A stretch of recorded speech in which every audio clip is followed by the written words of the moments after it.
انبیاء علیہ السلام کا تواضع۔ ولقد دخل موسى بن عمران ومعه أخوه هارون عليهما السلام على فرعون وعليهما مدارع السوف وبأيديهما العصي فشرط له إن أسلم بقاء ملكه ودوام عزه۔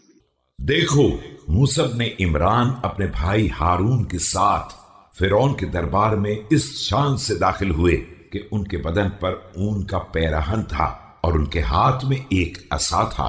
ان حضرات نے اس سے وعدہ کیا کہ اگر اسلام قبول کر لے گا تو اس کے ملک اور اس کی عزت کو دوام و بقا عطا کر دیں گے۔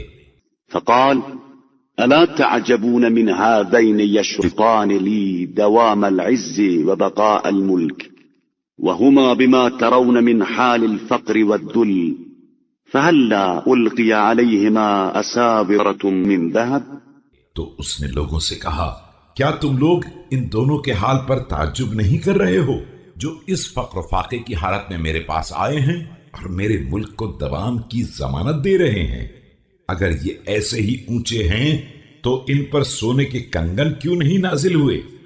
إعظاما للذهب وجمعه واحتقارا للصوف ولبسه ولو أراد الله سبحانه لأنبيائه حيث بعثهم أن يفتح لهم كنوز الرهبان ومعادن العقيان ومغارس الجنان۔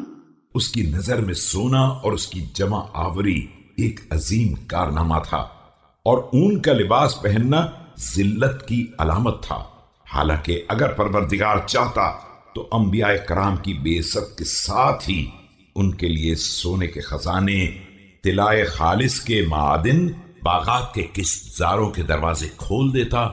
وأن يحشر معهم طيور السماء ووحوش الأرض لفعل ولو فعل لسقط البلاء وبطل الجزاء واضمحلت الأنباء ولما وجب للقابلين أجور المبتلين۔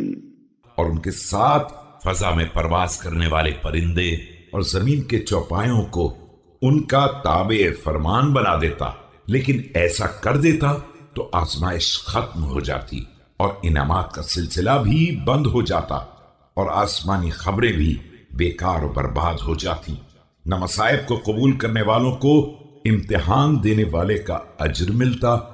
ولاستحق المؤمنون ثواب المحسنين ولا لزمت الأسماء معانيها ولكن الله سبحانه جعل رسله أولي قوة في عزائمهم وضعفة فيما ترى الأعين من حالاتهم۔ اور نہ صاحبان ایمان کو نیک کرداروں جیسا انعام ملتا اور نہ الفاظ معانی کا ساتھ دیتے۔ البتہ پروردگار نے اپنے مرسلین کو ارادوں کے اعتبار سے انتہائی صاحب قوت قرار دیا ہے، اگرچہ دیکھنے میں حالات کے اعتبار سے بہت کمزور ہیں،